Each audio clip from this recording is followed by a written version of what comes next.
What's up, everybody? What's going on? I hope all y'all feathermunkers are doing undeniably fan-frickin-tastic out there. It's Monday, and you know what that means. It's vlog day once again, and folks, welcome home. Even though I am home, it doesn't feel like home. And maybe for now I want it to stay that way. But I'll explain why momentarily later on in this video. But I hope all of y'all had a good week. My week's been chaotic, to say the least.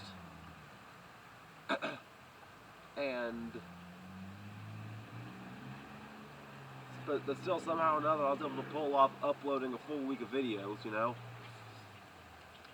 So, yeah, there's that. Went to work Monday through Thursday. Went to work for the last day, Thursday. I clocked out. I clocked out with tears in my eyes and saying goodbye. I'll admit that. I'll confess that. I will. But I moved back in Thursday night. Put all my boxes up. Put my bed up. But I went to Action Pack Wrestling here in town. I took down all the Christmas decorations. Friday night I had my, well, before I get to Friday night, Friday afternoon, no, Friday morning, I went to go renew my permit for another year. After that, I went to go ride my bike to get some things ready for Action Pack Wrestling that night. And my darn back tire, it ended up going flat. So now I need a new tube for my bike. That's lovely. But now, on top of that,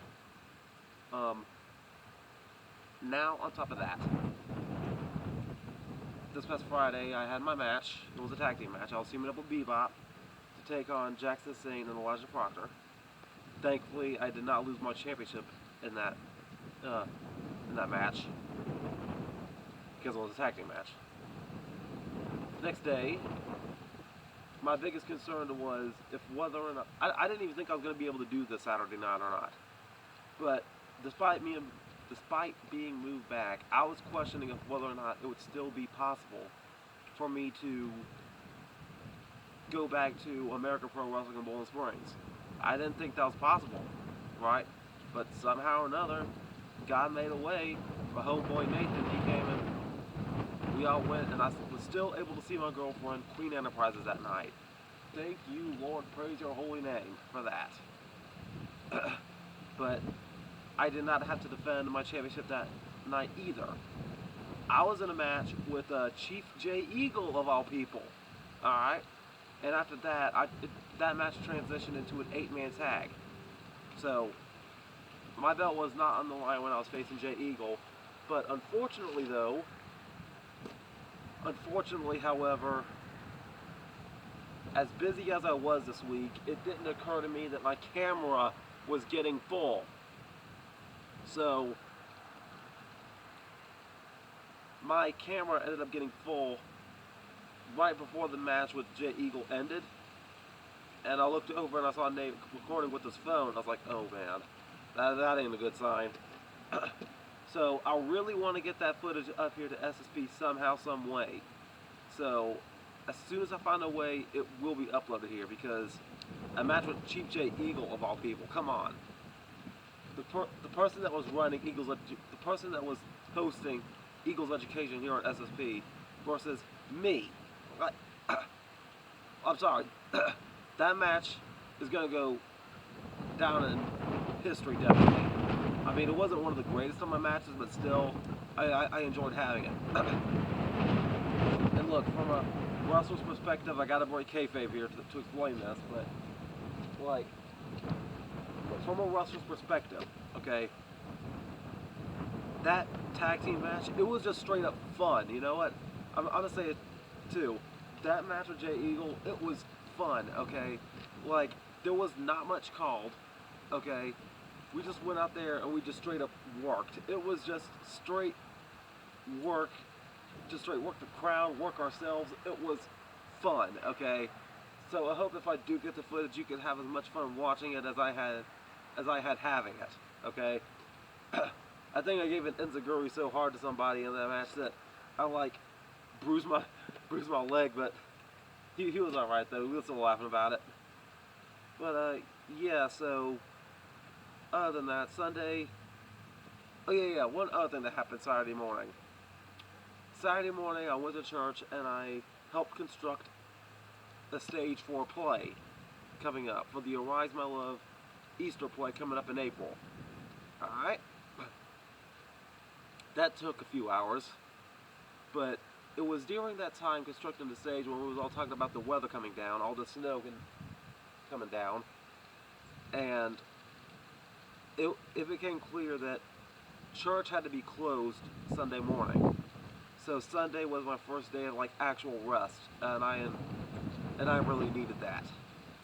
So yeah. Other than that, folks, looking at the snow though, it was kind of disappointing because I was kind of expecting more than what was being advertised. Because first Saturday night, it didn't start.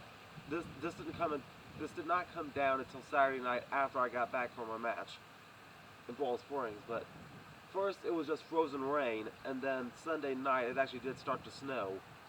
But I wish there was more. I really wish there was more because I really miss making my snow creatures. I really do. And this doesn't happen here often either. So I hope this isn't all we get. But yeah, about what I said earlier to start the vlog off. Even though I am home, I didn't want it to feel like home with good reason. Because like, if it was gonna feel like home, that would mean that I would have to fall back into the same mental state that I was in right before I left. And I don't want that. I really don't. And folks,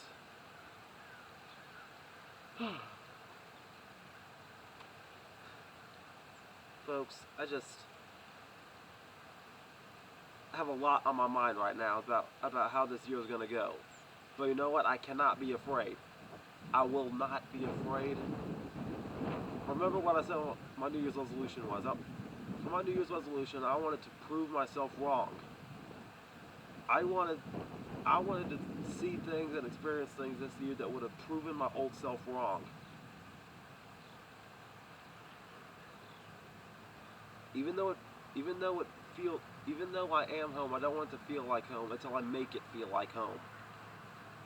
Because one thing I realized, and I could be wrong by saying this, but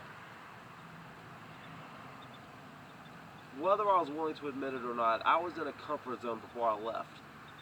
I really was. And it was me getting out of my comfort zone that took me to a new city. One thing I realized, however, is that if you stay out of your comfort zone long enough, sooner or later, you might end up making a new comfort zone. A worthy comfort zone. A worked for comfort zone. If you get out of the comfort zone long enough to experience X amount of hardships and X amount of trials and tribulations, all those hardships, they'll make you stronger. All those hardships and all those hard lessons, they'll make you stronger, and the longer you live with those lessons, the more comfortable you'll get into an appropriate comfort zone. Because to be in a comfort zone, ultimately, it just means that you finally found your peace. It means that you finally found your nirvana. Life isn't supposed to be miserable. It's not supposed to. You're supposed to work for your own happiness. I know this. I know this now more than ever. So, if I'm gonna be in my comfort zone, I gotta work for it. If I want it to feel like home, my own home, I gotta work for it. Gotta turn my house into a home. I gotta turn my house into a home the way I want it to be. So, time to put up or shut up, I guess. Don't know what else to say here for the vlog. But now that I'm back, I'm gonna try to be creating more. I'm gonna try to be creating more. This year I want to still utilize my James SelfStandard account. I want to still try to make more YouTube hoops if I can, make more mashups if I can. Heck, maybe even start doing some green screen memes, who knows? I know I said I wanted to create a TikTok for this year. So there's just like a lot on my mind right now, and by the time we get to December, I want to look back and say, wow, I did all that? I did all that? No, I didn't do all that. I gotta give God all the glory. I gotta give God all the glory. Because He helped pull me through so much in the past. It was faith that took me out of the city, and it was faith that brought me back into it. So, I'm gonna go ahead and roll up on out here now. Hope all of y'all have a good day. And until next time, make sure all of you remember to be outrageously optimistic year-round. Booyah. I'm out. I love you all. And here comes my hug of appreciation. Bye.